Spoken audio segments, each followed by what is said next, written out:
know most of you, my name is Harrison Freer and I live a couple blocks away.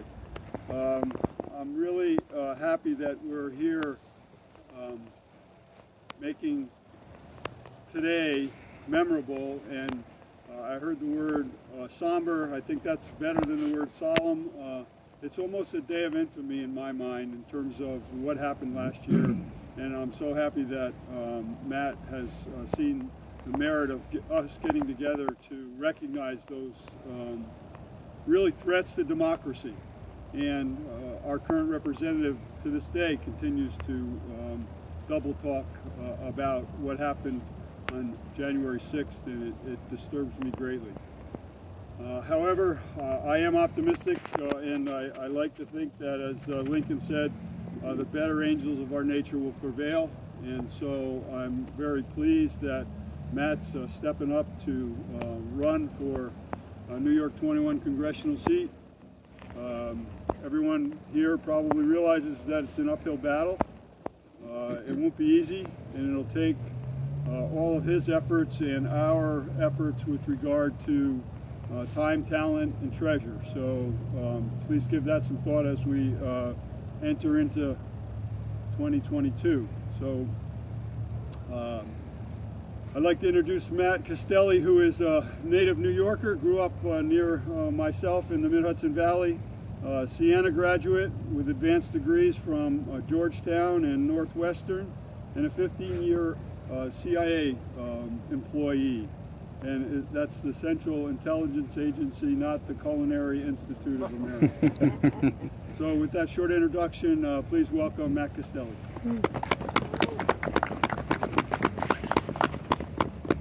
Thank you, Harrison. So a year ago today, my sister and her daughter watched as violent insurrection at the Capitol unfolded on television. And they, like so many of us, watched from their living rooms as people scaled the Capitol wall, shattered windows, beat police officers. And my sister, while she was witnessing this violence, began to cry. And my 7-year-old niece, Hannah, trying to understand what was going on, asked her what was wrong. Some bad people are hurting good people in DC, my sister told her. And that's when Hannah called me, with grave concern in her voice, to make sure that her Uncle Matt was okay, that I wasn't one of the ones being hurt on Capitol Hill. And while I reassured her that I was in fact okay, I couldn't reassure her of much else, because good people did get hurt that day. Some died, including police officers. What happened on January 6th is not okay, and our kids were watching. We cannot heal from the horror of January 6th without consequences for those who conspired to overthrow our government, without answers for our children when they ask us what happened that day, why it happened, and who was responsible.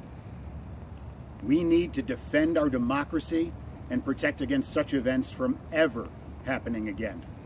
And that means demanding accountability from our leaders in government when our democracy falls under attack. Today, I'm calling for legislation to bar from office anyone who engages in insurrection against our democracy after taking an oath to the Constitution.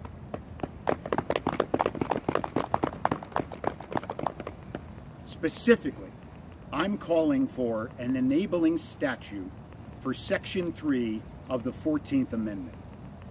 Section 3 of the 14th Amendment declares that officials who swore an oath to defend the Constitution and then shall have engaged in insurrection or rebellion against the United States are ineligible to serve in office.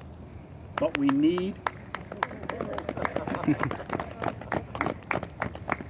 a statute that allows us to enforce it.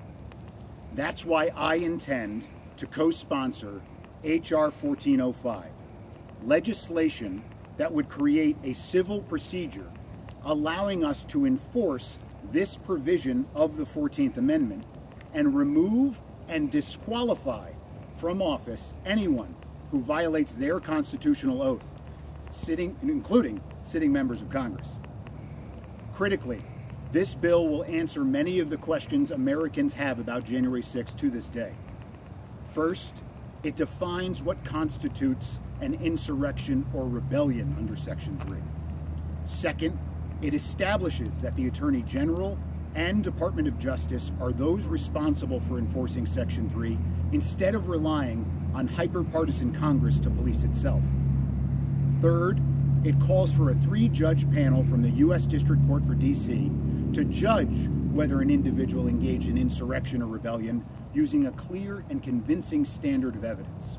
And fourth and finally, the bill would empower this 3-judge panel to issue penalties that include removing individuals from office, disqualifying them from future office, and stripping them of government benefits such as a pension.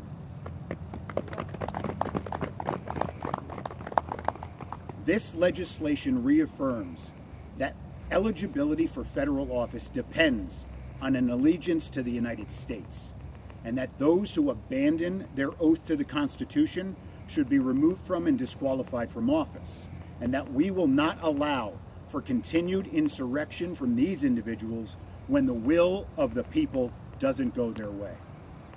You see, the thing is, I take this personal.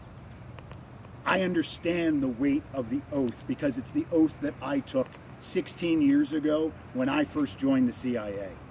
And it's the same oath that each member of Congress takes, that those who serve in our military take, to support and defend the Constitution against all enemies, foreign and domestic.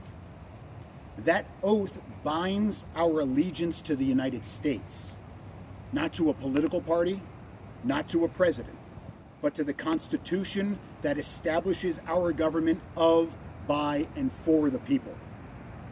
And like so many men and women of my generation, I took that oath after 9/11 and served our country in the great war of our time against foreign terrorists. Today, we stand in front of a monument to those who served and were killed in the global war on terrorism. And we acknowledge that 1 year ago today, a new front opened in that war right here at home. For the last 20 years, thousands of Americans gave their lives in Afghanistan and Iraq and elsewhere across the globe to defend our democracy from foreign extremists. For their sacrifice to mean something, we must take action to defend that same democracy here at home. Because January 6th wasn't just an attack on the Capitol. It was an attack on our democracy. It was an attack on all of us. Those that inspired, planned, and participated in the insurrection sought to usurp our government in the greatest threat to our democracy since the Civil War. And this effort to undermine our government hits right here at home in New York 21 because Congresswoman Elise Stefanik violated her oath to the Constitution that day and has continued to do so since. Hours after the attack, she defied the Constitution and the will of the American people by refusing to certify the Electoral College count. She promoted the same big lie falsehoods that she was fed by the former president's inner circle to keep Donald Trump in power despite him losing a free and fair election. And since that day, she has tried to thwart attempts to investigate what happened on January 6th at every turn. She voted against a bipartisan independent investigation of the attack. She led the effort to oust Liz Cheney. And on the same day that police officers testified about the brutality that they endured, she tried to distract from their bravery by standing in front of the very same Capitol and attempting to draw media attention away from them. Just weeks ago, she refused to hold Trump's former advisor Steve Bannon and his chief of staff Mark Meadows accountable for violating their subpoenas. We now know there was coordination between the White House and members of Congress surrounding January 6th. And despite her efforts to deny Americans truth and transparency as to what happened that day, we deserve to know what Elise Stefanik knew and what role she played in the insurrection. I have a direct message for Congresswoman Stefanik. It's time you were forthcoming with all correspondence between your office and the Trump White House between Election Day and January 6th. It's time to release your emails, release your phone logs, release your text messages.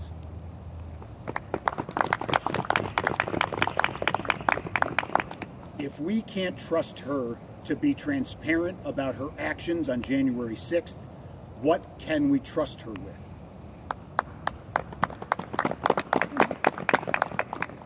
The only thing that we can trust is that when given the choice, Elise Stefanik will always choose her own political self-interest at the expense of our country and community. Her actions remind me of another individual with ties to the North Country, an individual whose success in battle at Fort Ticonderoga, Valker Island, and Saratoga inspired hope in the future of this military officer's role in the new republic, not unlike the hope we once had for Elise Stefanik. But those hopes were dashed when his lust for power and recognition led him to betray America. I'm talking about the traitor Benedict Arnold, and his treasonous spirit is alive and well in Congresswoman Stefanik.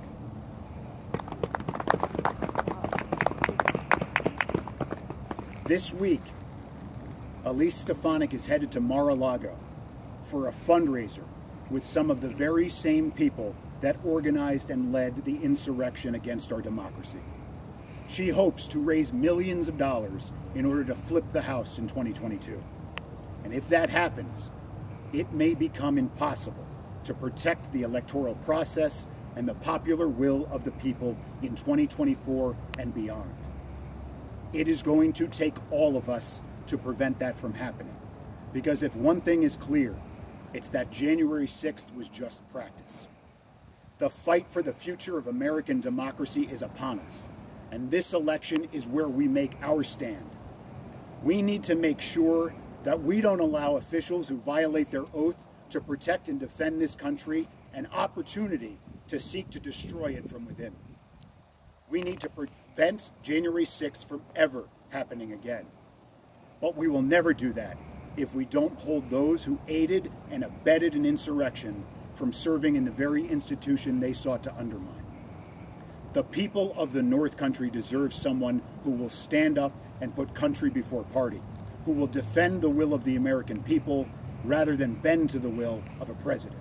So let us make our intentions very clear and protect our democracy by voting Elise out this November. Yes. Woo.